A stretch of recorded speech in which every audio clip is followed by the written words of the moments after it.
All right, here's an edgy rock progression in the key of A minor, just using 3 chords, a la Tom Petty and the Heartbreakers with Last Dance with Mary Jane. Just 3 chords in this example. We have A minor, G, and D.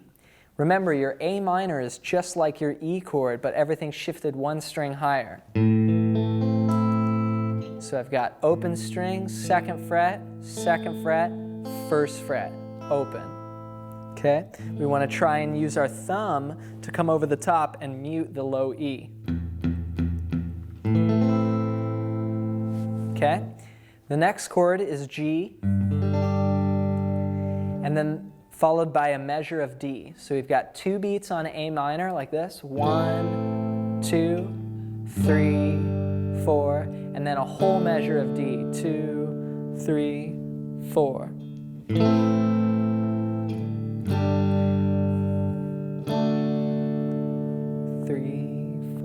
Again, a great way to practice a tune when you're just starting is just marking the chords, playing 1 strum or whole notes on each chord. You can even do that with the recording. That's a great thing to do, because what happens a lot of times when you first begin is the actual speed of a recording is so much faster than what we have the ability to switch between the chords at.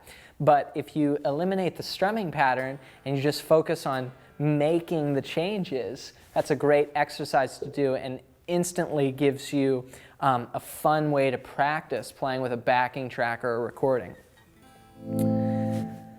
So one of the techniques that I was using here is called palm muting. And what I did was play the bass note of each chord twice before I strummed the chord like this. And then I strummed.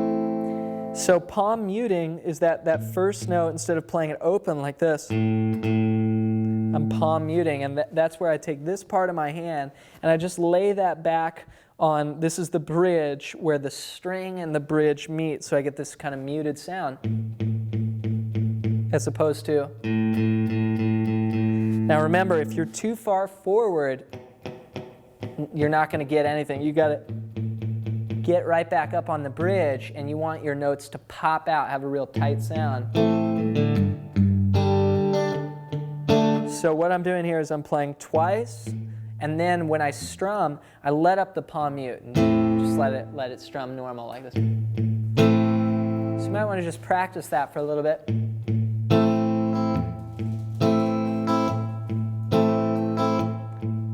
Just a cool rock groove.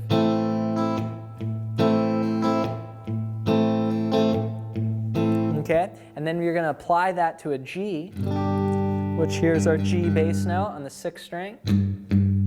Same thing.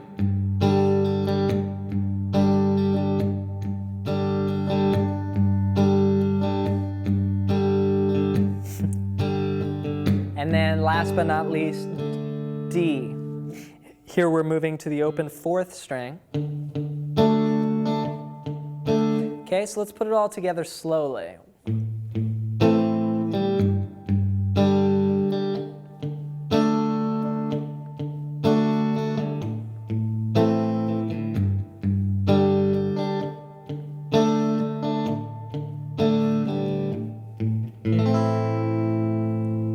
Now notice this song begins on an A minor chord, and it's important as you're playing by ear to learn to distinguish the difference between a major sounding chord and a minor sounding chord. So you might just want to try this for a second here and play an A major chord. Again, all my fingers now are on the 2nd fret, 2, 2, 2. And then notice when we go to the minor that we take this note on the 2nd fret, which is a C sharp, we lower it a half step, and we get A minor. So it's really just 1 note difference between the A major and the A minor. But very different sounds, you know, if you're playing and you're trying to play a song by ear and you're playing an A major chord against a recording or someone else that's playing a minor, it's a big clash, but it's just 1 note. So that's a great way of trying to figure out a tune, let's say you figured out, okay, we were talking about trying to play bass notes against the recording. If you figure out that, say, the bass note of this Tom Petty example is A, and you go, okay, does it go like this? Or did it go?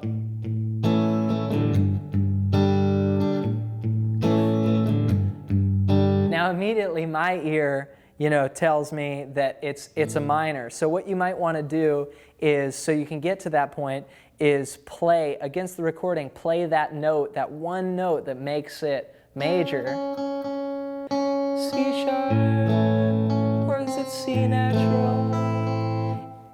And ask yourself, okay, what sits right? What feels like it sounds right? And if one is sounding, really dissonant or warbly to your ear, then that's probably not the one. You want to make sure that you get the right chord in there. So that's kind of hearing the difference. Another thing is sometimes people associate like major chords with like this is happy and then this is sad, But to me, minor never sounded sad, but it's just, a different kind of, it's like you're a painter and you want to have all these different colors, not just one. So this next example is in the style of Tom Petty and the Heartbreakers, Free Fallin'.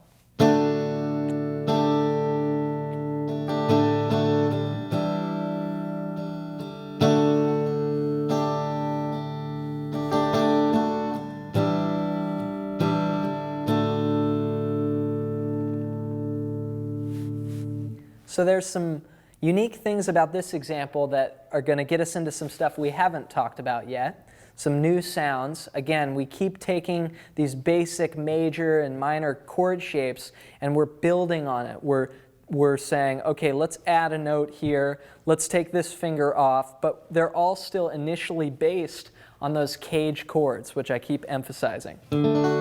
So the first thing that we're going to do is we're going to play a D chord here.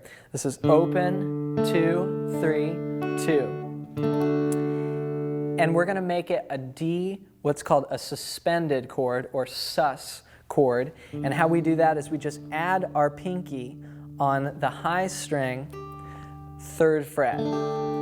See that?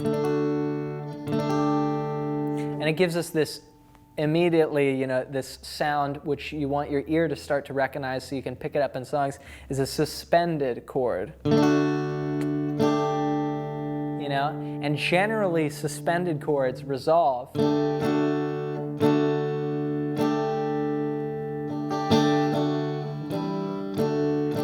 it just kind of has this floating sound to me. I really dig it. And then to resolve it, you just take that pinky right back off. So it's like D, add the pinky, and then take it off. Here it is.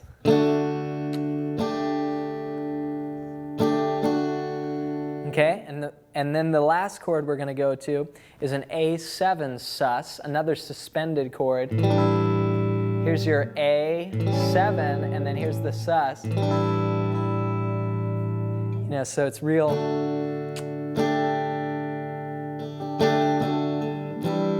Makes you think about, like when you think about the Tom Petty Free Fallin', when you're free falling, you're just kind of floating, right?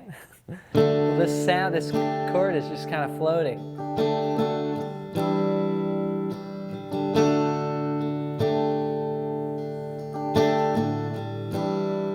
Again, I'm using this technique where I'm not moving my 3rd finger. I'm just keeping that down. Even when I go to the A7 here, right? I just move that one finger. It makes an easy transition and also helps you get a smooth sound. So let's jump into the rhythm here. The first chord we're going to strum once, 1 and 2 and 3. And then what we're going to do is we're going to play the 8th note right after beat 2. It's before beat 3. 1 and 2 and 3 and 4 and let's do that. Ready? 1 and 2 and 3 and 4 and 1 and 2 and 3 and 4. It's a great rhythm that you hear all the time as opposed to just splitting it like even, like 1, 2, 3, 4, 1, 2. It's push 3, 4, 1 and 2 and 3 and 4 and 1 and 2 and 3 and And then the next part is going to go 3 and 4 and, or sorry, 1 and 2 and 3. So the whole rhythm together sounds like this.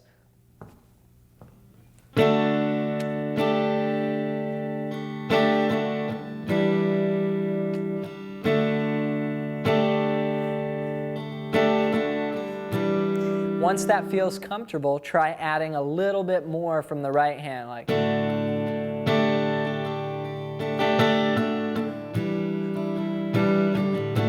Keeping a light strum.